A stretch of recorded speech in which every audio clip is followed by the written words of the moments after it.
benar, lurus, jujur. Kitab ini ditulis pada masa Jawa kuno oleh seorang raja yang bernama Kertanegara dari kerajaan Singosari, Prabu Kertanegara. Sang Prabu itu sudah punya visi tentang menyatukan Nuswantara agar bisa membentengi Jawa dari serangan Mongolia. Nah, jika Kubilai Khan di daratan Cina itu mendalami Anutara Yoga Tantra aliran Heruka Cakra atau Ibu Tantra, maka Raja Kertanegara di Singosari itu mendalami Anutara Yoga Tantra aliran Kala Cakra untuk mengimbangi kesaktian dan wibawa dari Kubilai Khan. Cita-cita sang Prabu itu baru terlaksana ya di era kerajaan Mojopahit, namun tidak sempurna, dan cita-cita tersebut diwarisi para pendiri negara kita mewujud 7 dalam bentuk Negara Kesatuan Republik Indonesia yang berlandaskan Bhinneka Tunggal Ika, yang merupakan intisari ajaran spiritual Jawa kuno yang tercantum dalam kitab Sutasoma. Nah, adapun pembuatan video ini adalah untuk tujuan renungan, mengajak kita bersama berlatih meningkatkan potensi diri dan kesadaran spiritual. Nah, untuk para pengembara spiritual, ini materi renungan untuk 40 malam. Monggo sesarengan kita selami dan kita resapi. Yang pertama, 1000. Berapa banyak yang dibutuhkan manusia agar merasa puas dan cukup? Apakah ketika memiliki 1000 kerajaan, 1000 pelayan nafsu, 1000 gudang emas, 1000 ilmu, 1000 keajaiban, atau memiliki usia 1000 tahun?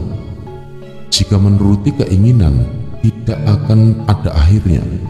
Seluruh dunia ini pun tidak akan cukup memuaskan bagi manusia yang serakah. Lalu yang kedua, menikmati ubi.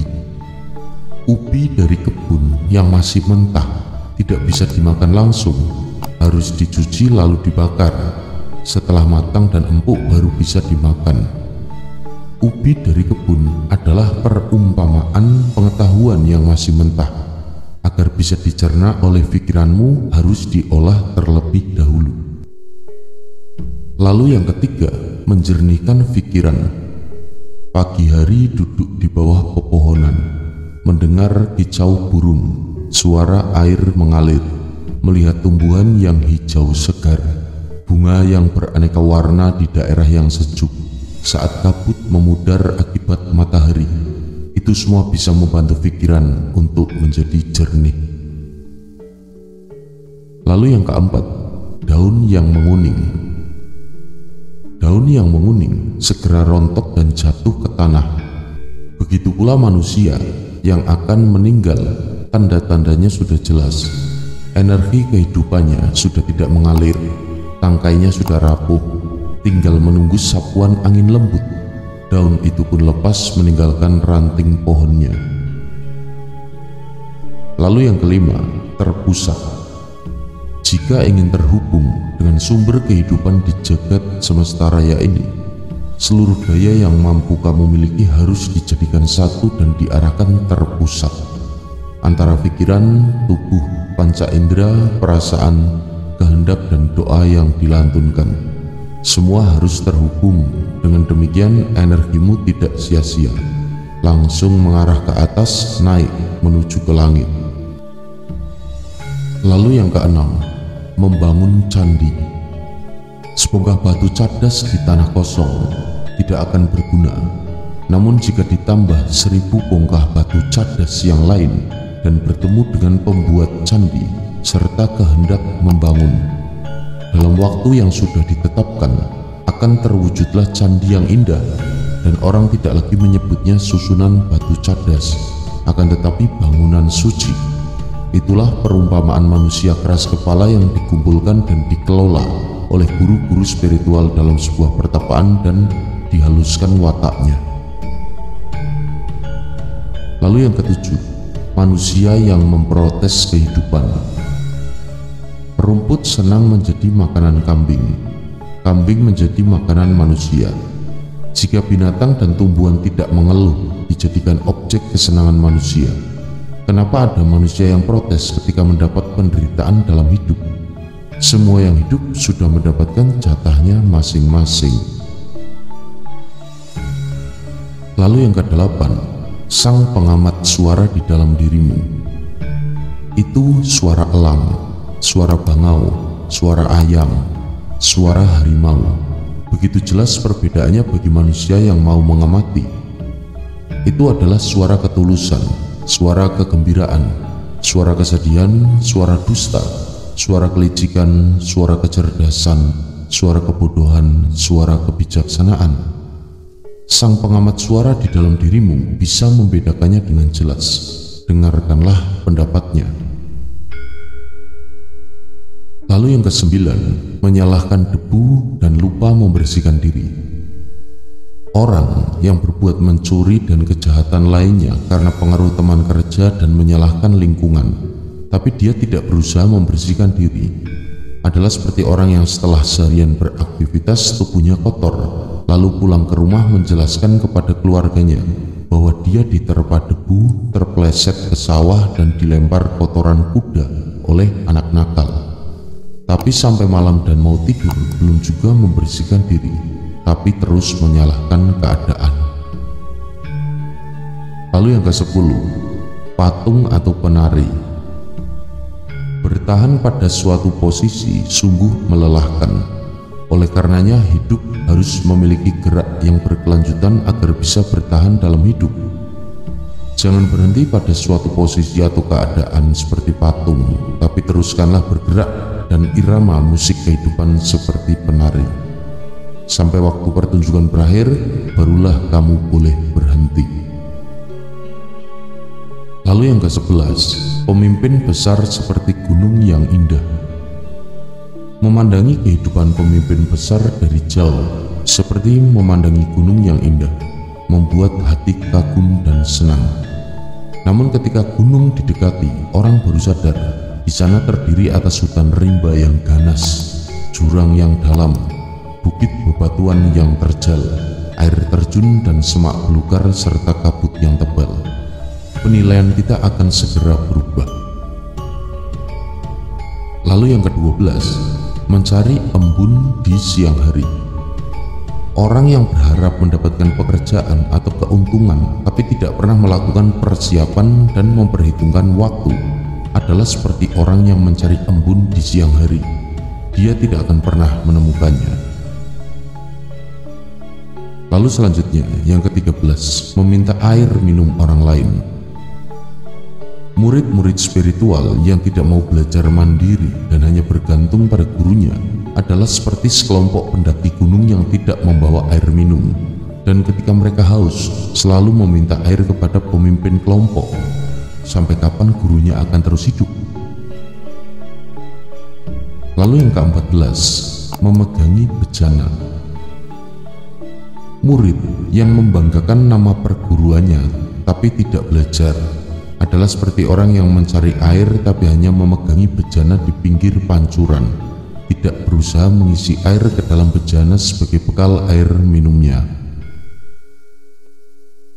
Lalu yang ke-15, menjalankan tugasnya masing-masing. Ketika ibu menjadi ibu, ayah menjadi ayah, anak menjadi anak, raja menjadi raja, pekerja menjadi pekerja, prajurit pun menjadi prajurit, pertapa menjadi pertapa. Ketika semua telah menjalankan tugasnya masing-masing, keseimbangan dalam hidup akan tercapai. Lalu yang ke-16, menikmati buah kelapa. Untuk menikmati buah kelapa memerlukan pengorbanan, mulai dari menemukan pohon kelapa, memanjat pohon, memetik buahnya, mengupas kulitnya, memecahkan tempurungnya. Setelah itu baru bisa dinikmati air dan buah kelapa. Begitu pula untuk bisa menikmati buah keberhasilan. Dari cabang manapun dari pohon kehidupan, diperlukan pengorbanan untuk mencapainya. Lalu yang ke-17, wanita dan ikan mas. menjadi wanita simpanan raja. Hidupnya mewah, serba dilayani dan semua tercukupi, tapi gerak dan kebebasannya dibatasi, seperti ikan mas dalam kolam. Menjadi wanita merdeka adalah seperti ikan mas di sungai, harus bisa mencari makan sendiri dan memiliki kebebasan hidup, termasuk dalam memilih suami, namun harus selalu waspada terhadap perangkap pencari ikan. Lalu yang ke-18, bahasa cinta. Bahasa orang yang saling jatuh cinta adalah tanpa perlu bersuara, tapi dari pandangan mata dan anggukan kepala, pesan yang ingin disampaikan sudah dapat diterima dengan baik oleh kekasihnya. Bahasa cinta yang lebih luas digunakan oleh pecinta spiritual untuk berkomunikasi dengan alam semesta. Oleh karena itu, belajarlah bahasa cinta. Lalu yang ke-19, mulai melepas ikatan duniawi. Nah, untuk meninggalkan ambisi keduniawian bukan ditempuh dengan jalan mengasingkan diri dari keramaian, tapi dengan jalan melepaskan tarikan-tarikan kenikmatan dunia di dalam batinmu, sehingga kamu bisa menjaga jarak agar tidak kembali terperangkap dalam penjara kenikmatan dunia. Lalu yang ke-20, membeli ketenangan batin. Sebanyak apapun emas yang kamu punya, kamu tidak bisa membeli ketenangan batin. Setiap orang harus berjuang untuk mencari di dalam dirinya sendiri jika ingin berhasil mendapatkannya. Lalu selanjutnya yang ke-21, kemalasan. Hambatan dalam latihan spiritual adalah kemalasan. Kemalasan adalah energi dingin, bisa dicairkan dengan memanaskan tubuh melalui olahraga. Lalu selanjutnya, 22, merak memamerkan bulu. Orang yang suka memamerkan kecantikan atau ketampanannya untuk memikat orang lain adalah seperti merak memamerkan bulu. Itu dilakukan oleh merak yang mencari pasangan untuk kawin. Lalu yang ke-23, bambu. Sekelompok tanaman bambu dalam kebun yang sama dengan jenis yang sama, namun bisa memiliki fungsi yang berbeda-beda. Ada yang dijadikan pagar, tiang penyangga, tangga, kursi, bahkan dijadikan anak panah. Pengrajin bambu membuat sesuai pesanan. Serumpun bambu adalah sekelompok manusia yang berpotensi sama, dan pengrajin bambu adalah perguruan yang melayani kebutuhan majikan yang mencari pegawai. Lalu selanjutnya 24, malam tanpa obor. Ketika malam tiba dan kamu tidak memiliki obor untuk menerangi jalanmu, jangan mengeluh dan cemas, karena masih ada cahaya bulan dan bintang-bintang sebagai petunjuk arah. Selalu ada petunjuk bagi manusia yang mau melihat ke langit. Lalu selanjutnya ke-25, bersenggama dan cinta. Bersenggama karena dorongan cinta adalah hal yang wajar asalkan tidak berlebih-lebihan. Yang perlu diingat adalah setelah selesai dengan urusan kenikmatan tubuh, naiklah ke tingkatan berikutnya, yaitu cinta terhadap sesama manusia, diteruskan cinta kepada alam. Cinta itu bertingkat-tingkat, semakin luas wilayahnya, maka rasa kenikmatannya juga semakin besar. 26, petunjuk dan tempatnya. Petunjuk yang suci akan masuk ke tempat yang suci.